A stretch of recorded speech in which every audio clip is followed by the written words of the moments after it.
Hello, my friend. I'm so glad you stopped by my channel. If you're here for the first time, don't forget to subscribe and share this video with your friends or family. It really helps my channel a lot.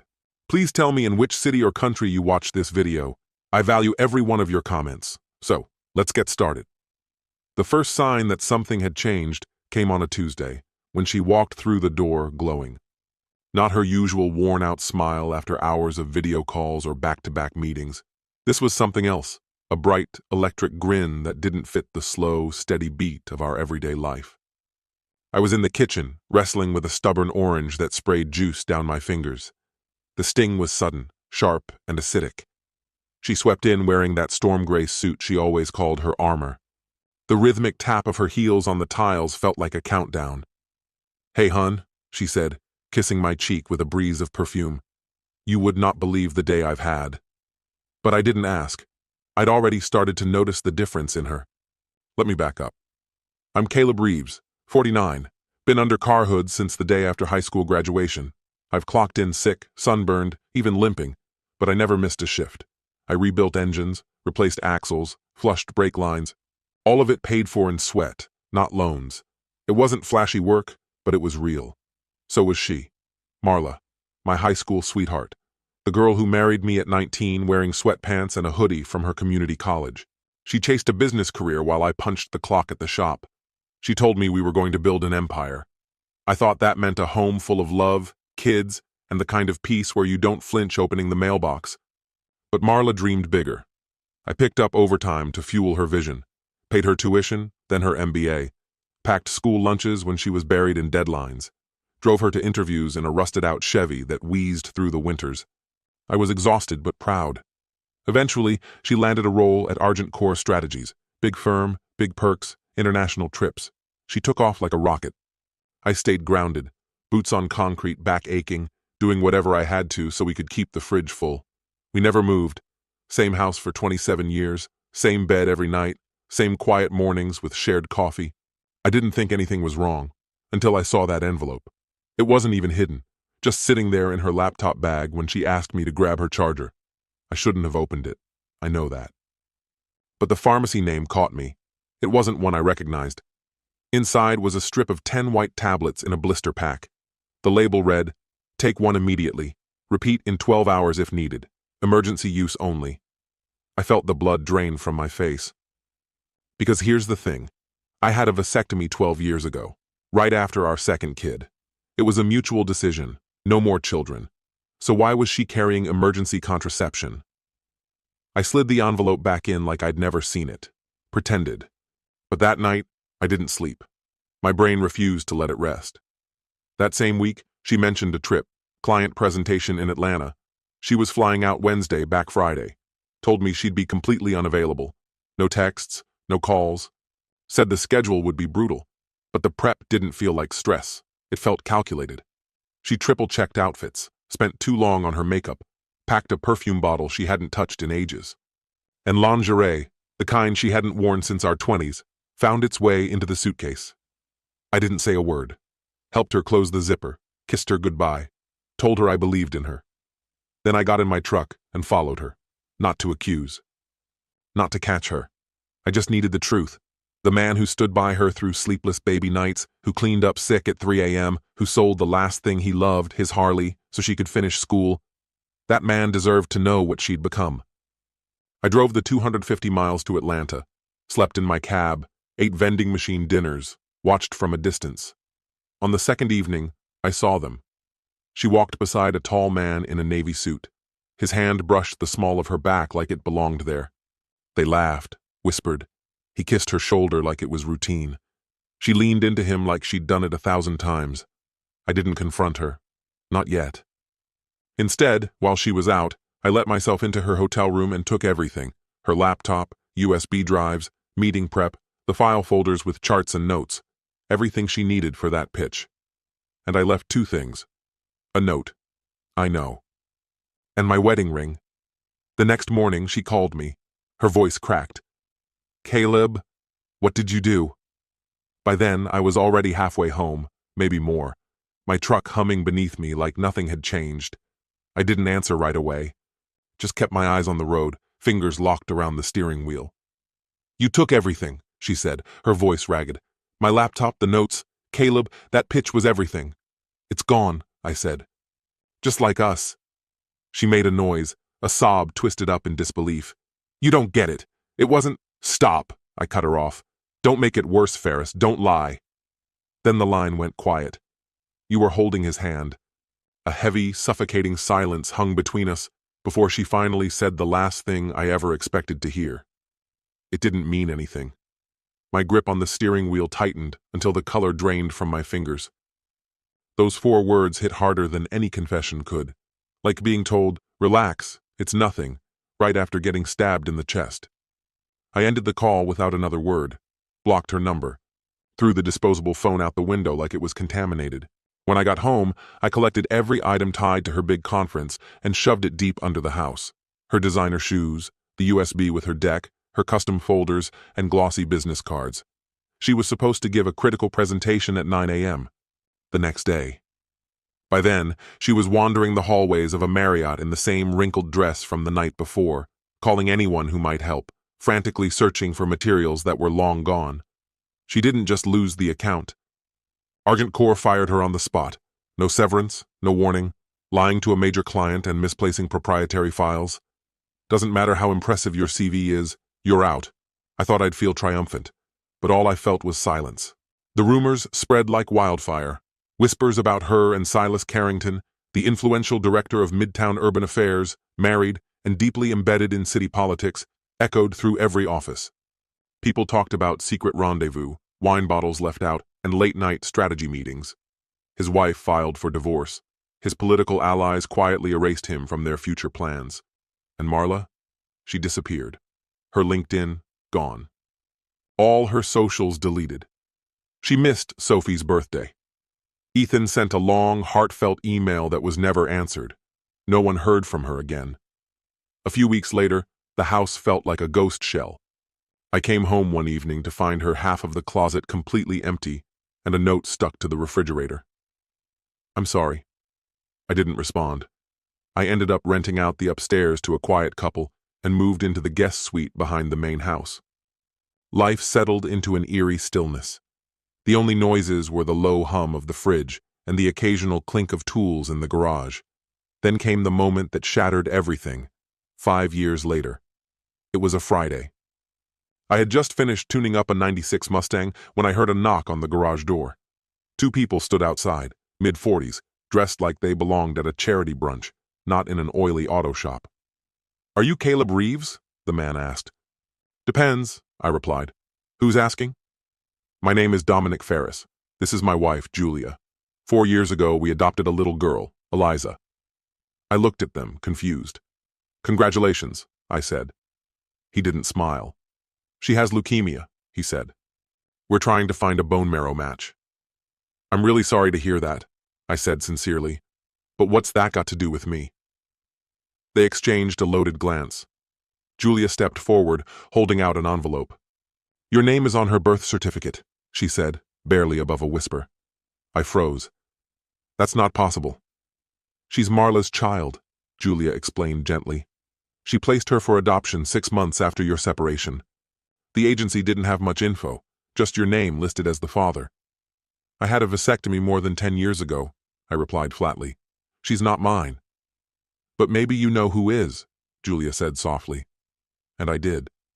How could I forget Silas Carrington? The smug, tailored politician who wined and dined my wife in hotel lounges with empty promises and expensive charm. The man who helped torch my entire life. I turned to face the Ferris. "I'll do whatever I can to help Eliza," I said calmly. "But you need to listen closely." They nodded. "His name is Silas Carrington. He has money, influence, and knows how to play dirty. But he's the biological father. And if he won't do the right thing, make him." Carrington's face was plastered all over the city, on billboards, campaign flyers, and buses. He'd traded his public sector role for a Senate bid. To the world, he was flawless. Trimmed beard, bespoke suits, and a polished smile. But I knew better. And now, so did the Ferris. They acted quickly, hired legal counsel, filed paternity paperwork using the birth certificate Marla had left behind. Carrington denied it all, threatened legal action. His lawyers flooded them with cease and desist letters padded with enough legal jargon and dollar signs to scare most people into silence. But the Ferris didn't flinch. Their daughter's life mattered more than Carrington's spotless image. I stayed out of it, let the storm build. Made a few anonymous calls, to a Philly journalist who once needed help with a dead car battery, to a nurse who recalled Marla behaving oddly during prenatal visits. Then one night, Julia called me.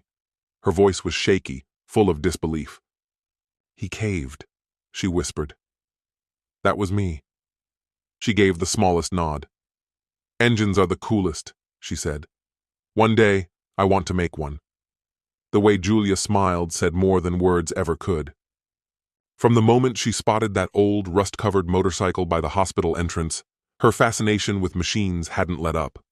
Eliza got to her feet and made her way over. Her tiny hand wrapped around mine like it was the most natural thing in the world. "Want to see my fort?" she asked.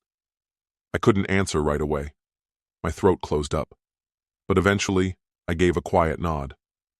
We spent the whole afternoon together, talking about cartoons, jelly bean flavors, and how she thought clouds were just pieces of sky cotton drifting by. I didn't bring up her mom. I didn't say a word about Silas. But right before I left, she did. "My mommy's not coming back, is she?" she asked, her voice barely above a whisper. I crouched down beside her. "No," I said softly. "She's not. Do you miss her?" That question hit like a hammer. "Yeah," I whispered back. She tilted her head, eyes steady, voice calm. "I think she misses you too, wherever she is." That nearly broke me. Kids don't mean to cut deep, but sometimes they find the softest spot without even trying. After that day, I started visiting every few weeks. We built tiny cars from kits. I taught her how to change the oil on an old push mower, and slowly, the resentment I'd carried started to loosen its grip. Silas Carrington had faded from public view.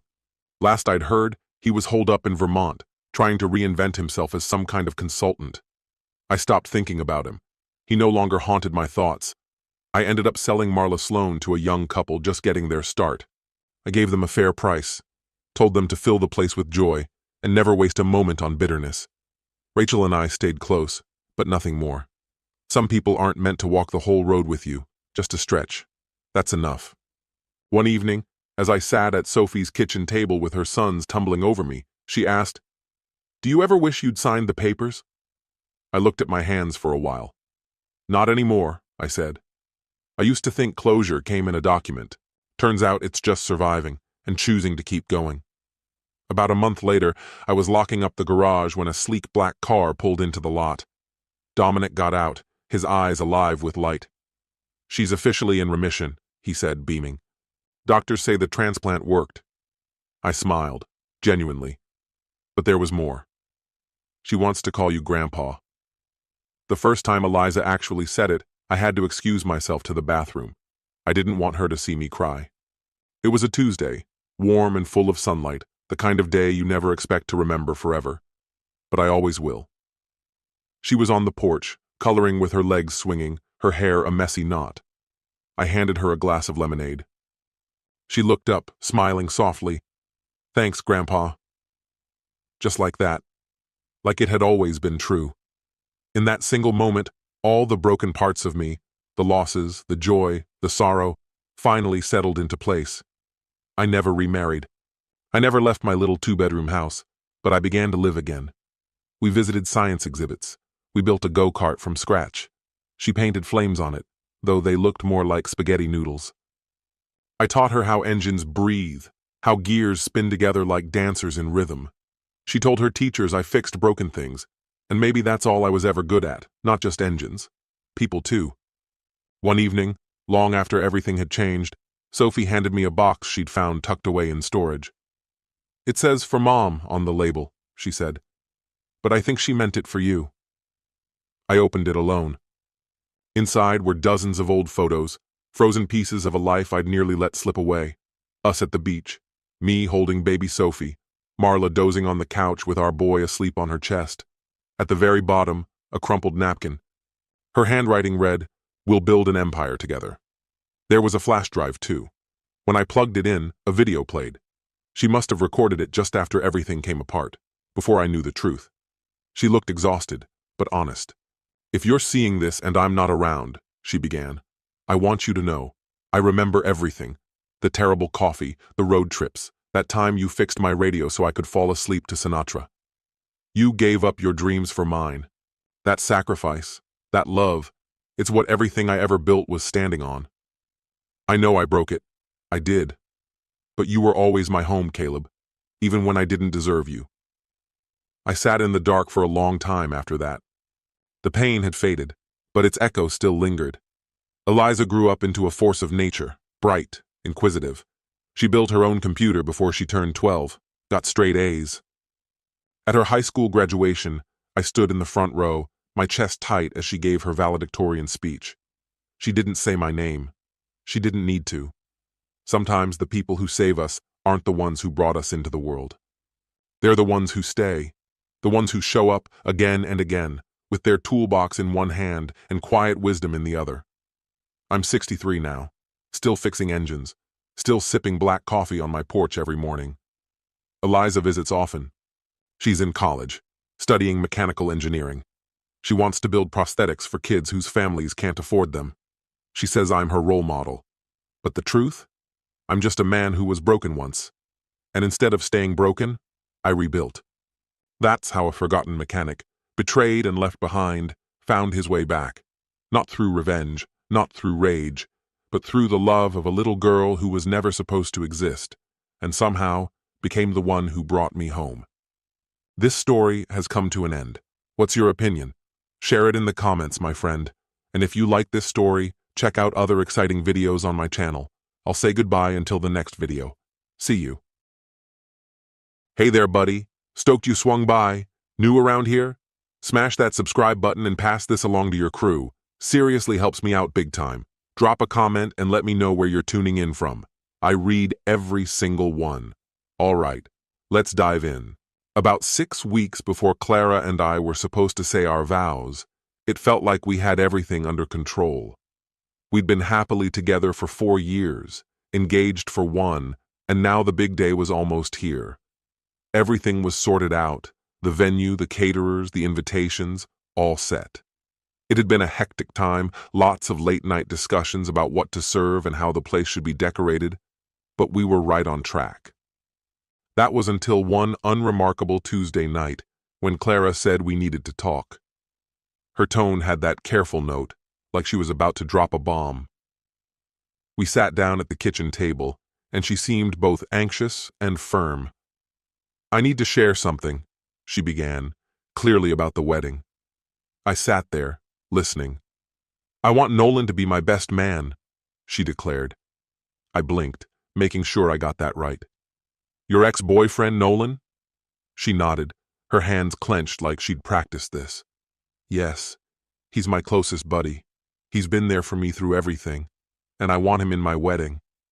I leaned back, my chair creaking. "Clara, you were with him for 3 years. Remember, he cheated?" She shot back. "That was so long ago. We've both changed. He's a different person now." "You two are still friends," I reminded her. "I've tried to be cool with that, but having him next to us up there, that crosses the line." Her look turned steely. "This isn't open for discussion, Vic. Either Nolan stands with us, or there's no wedding." I thought she was bluffing, but her gaze was unyielding. I slowly nodded. "So that's what you're saying?" She didn't waver.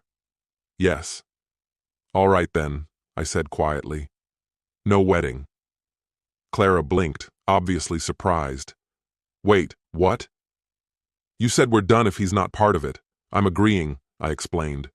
Her jaw clenched, but she didn't argue, just grabbed her stuff and walked out. Left alone, I stared at my laptop, the wedding guest list still on the screen. Our names were in fancy gold letters, and I knew then it was over. I started the task of undoing it all. I phoned the vineyard, and someone answered quickly. After I explained, they responded, "Sorry to hear that, Mr. Shaw. You're within the 30-day cancellation period, so you'll get 60% of your deposit back." I expressed my thanks and moved on to the caterer, florist, band, photographer. Down the list I went. Each call was short, polite, definitive. By midnight, half the arrangements were canceled. By 2 in the morning, everything was. Then I crafted one email. "Dear friends and family," it started. "Clara and I, due to irreconcilable differences, have decided to cancel our wedding. We apologize for any inconvenience this may have caused. If you've made travel arrangements, please reach out and I'll do my best to assist. Thank you for understanding, Victor." With a click, 150 people were notified. By morning, I had a spreadsheet detailing all the refunds and losses. Total spent, $26,400. Expected refunds, $14,800. Loss, $5,800, half of which was Clara's obligation. I printed the invoice and left it on the table. By 10 a.m., Clara was knocking on my door, her hair disheveled and her eyes red. Her voice cracked as she asked, "What did you do?" "Canceled the wedding," I said, my voice even. "You gave the ultimatum. I just acted on it." She shouted, clearly upset. "You can't just end it like that. I didn't mean literally no wedding. I was just upset." "Ultimatums are literal, Clara," I pointed out. "That's the deal with them." She shook her head, moving around. "Fine. Nolan doesn't need to be the best man. Maybe just a groomsman. We can sort this out." I slid the invoice to her. "Too late for that. Here's what you owe." Her eyes widened in disbelief. "You're charging me?" "We share the expenses. We share the loss. Fair's fair." She scrunched the paper in her fist. "You're heartless." "Perhaps," I replied, "but I'm consistent." She left, banging the door so hard everything shook. For the first time in a long time, the apartment was quiet. Not peaceful, but quiet. But that quiet didn't last long. The next day, calls started pouring in. First up was Clara's mom, Elaine. "Victor, dear," she began in that sweet but also condescending way only mothers-in-law pull off. "Clara told me what went down. You can't be serious about stopping everything over a single argument." "It wasn't just any old argument," I said. "It was an ultimatum." "Oh, come on," she replied, unimpressed. "All right, let me break this down for you in a more conversational way. So here's the deal. I found out that my fiancée, Elaine, had planned for her ex-boyfriend to be in our wedding. Not her cousin, not a buddy from work, but her straight-up ex. When I questioned her about it, she went cold as ice, accusing me of being clingy. I told her, "Call me what you want, but we're done," and then hung up. A few hours later, my phone was blowing up with messages. Turns out, Clara, the fiancée in question, had let loose on social media. She went on and on about how women shouldn't be penalized for having male friends and how some guys just can't handle a strong woman. Her friends were all over it, supporting her with likes and heartfelt comments, saying she deserved better. Our shared friends were hitting me up, curious about the whole drama. I kept it straightforward, telling them Clara said her ex was going to be her man of honor, and if not, there wouldn't be a wedding. So I said, "No wedding it is." And just like that, our story spread like wildfire. People were picking sides. Some thought I was being extra. Others thought I dodged a major bullet. I decided to tune it all out. 3 days later, I was going through our wedding plans online to sort out some refunds. I stumbled upon an old file named Final Program. Intrigued, I opened it and found Man of Honor Nolan Hayes clearly printed. The document was from 3 weeks before Clara's talk with me. It hit me like a ton of bricks. She had this all mapped out, from her speech to her demands. It was all a setup. So I took screenshots, backed everything up, and just accepted the reality that Clara made her choices, hoping I wouldn't call her bluff. Fast forward another 3 days, and I got a message at work saying someone wanted to talk to me. I went down to the lobby and surprise, surprise, there was Nolan Hayes himself. He looked just like his photos in his khaki jacket and sunglasses. Acting all chummy, he said, "Victor, got a minute?" I stayed cool, arms crossed, and told him to get to the point. He wanted a private chat, but I made it clear I wasn't moving. Then he said, "Clara filled me in. "You're blowing this out of proportion, man." I shot back, "Really? Out of proportion?" He went on about him and Clara being just friends and how I was supposedly okay with everything. I corrected him, big time. I wasn't okay with her ex being part of our wedding vows. That's not just being a friend, that's flat out disrespectful. Nolan brushed it off, saying I was making a mistake and that Clara really loved me. He thought I'd come around. So, I told him straight up, there's nothing to come around to. The wedding's off. That finally made him lose his smug little smile. He was stunned and asked if it was really over. I told him yes, it's completely canceled, and Clara knows it too. He seemed baffled, insisting Clara thought I was just trying to scare her. Guess she didn't know me that well after all. Things got awkward when he asked about some money Clara mentioned. I leaned in and asked, "Money?" He hesitated, but then admitted she needed help with a few deposits. I nearly burst out laughing and said, "Let me guess, about $5,000? His face said it all. I leaned in a bit closer and said, "She wanted you in the wedding and thought you'd pay for it too. How poetic is that?"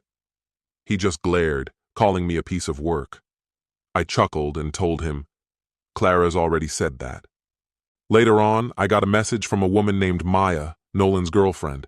She found some messages between Nolan and Clara on his laptop.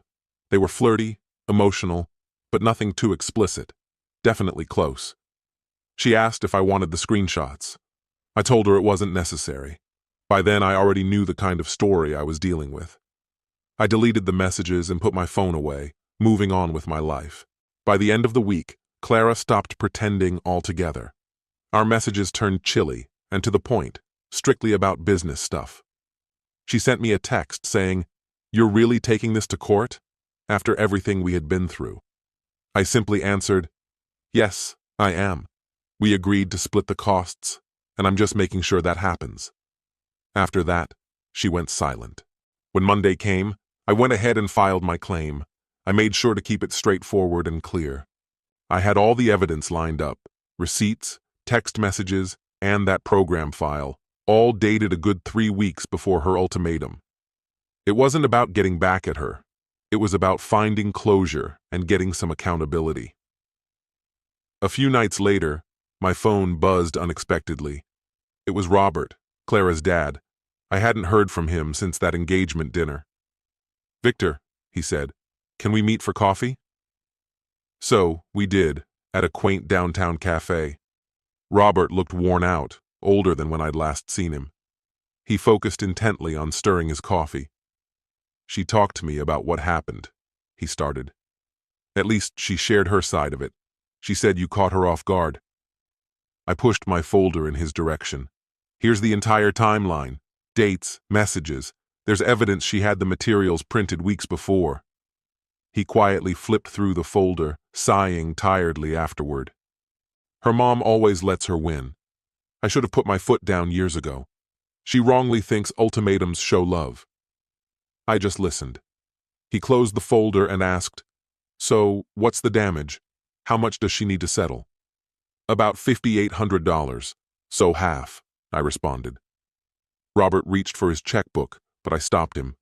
"There's no need," I said, but he insisted, writing a check and saying, "She needs a wake-up call, but we can avoid going to court. I'll sort this out." He handed me the check, tired yet genuine in his apology. "I'm sorry, Victor, for everything. You're a good man. She just hasn't seen it yet." I folded the check. "No need to apologize on her behalf," I replied. He shook his head. "I'm apologizing for the fact that I raised someone who thought this was okay." We shook hands, and the following morning, I withdrew my claim. The day before what was supposed to be our wedding, I was zoning out watching a game with no sound when there was a knock. A slow 3-tap rhythm. Clara was there at my door, wearing the black dress I had given her for her birthday. "Can we talk?" she asked. I left the chain on the door. "Talk about what?" She exhaled deeply. "Everything." Her eyes were red, but not from crying, just tired. She seemed smaller than usual. "I messed up, Victor. I'm not on speaking terms with Nolan anymore. He went back to his ex. I realize now how foolish I was. Foolish, I echoed. That's one way to put it. She stepped closer to the door. I didn't want to hurt you. Nolan's been part of my life for so long, I didn't think it'd bother you. This isn't just about hurt feelings, I said. It's about respect. I know, she whispered, her voice cracking. I thought you'd understand, that you'd forgive me. I looked at her for a second. Tell me, Clara, when you gave me that ultimatum, did you still have feelings for him?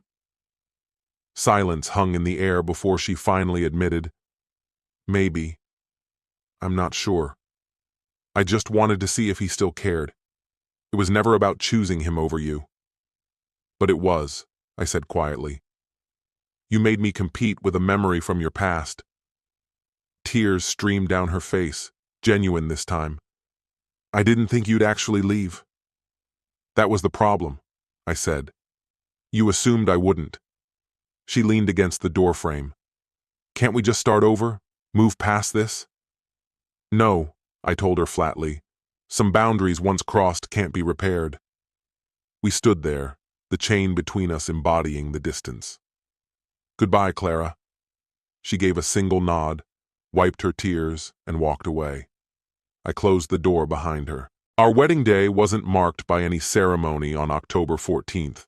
I got up early, made some coffee, and went to the lake with my brother Alex. He didn't ask many questions. We spent our time fishing and chatting about baseball, letting the quiet moments fill the gaps. By midday, my phone was buzzing constantly with messages. Friends, co-workers, cousins, all sending awkward apologies and sympathy notes, which I chose to ignore. The only message I replied to was from Robert. He wrote, She moved back home, started therapy last week. She's not doing well. My reply was simple. Hope it helps. That was it. No more words were necessary. Later that night, when I returned home, I noticed Clara and Nolan had disappeared from all social media platforms. I poured myself a drink and sat on the porch. The date we had once chosen passed by, and surprisingly, all I felt was relief. Somewhere, Clara might have been sitting in her old bedroom, trying to figure out where it all went wrong. Perhaps now she'd see it was all based on a test she never thought I'd pass. Life moved on and things settled into a new kind of normal. Initially, everything felt strange and unusual. Life became quiet and straightforward. I went to work, came home, cooked for one, and didn't have to explain myself to anyone. Clara's name came up here and there. Robert mentioned she'd quit her job 2 weeks after moving back. Elaine blamed me, saying I walked away from her daughter over something small. I didn't engage with her. Nolan disappeared completely. A mutual friend hinted he had moved to another city, which didn't surprise me. People like him tend to run when things get heavy. As for myself, I came to a realization. There's a peace in not trying to fix someone unwilling to change.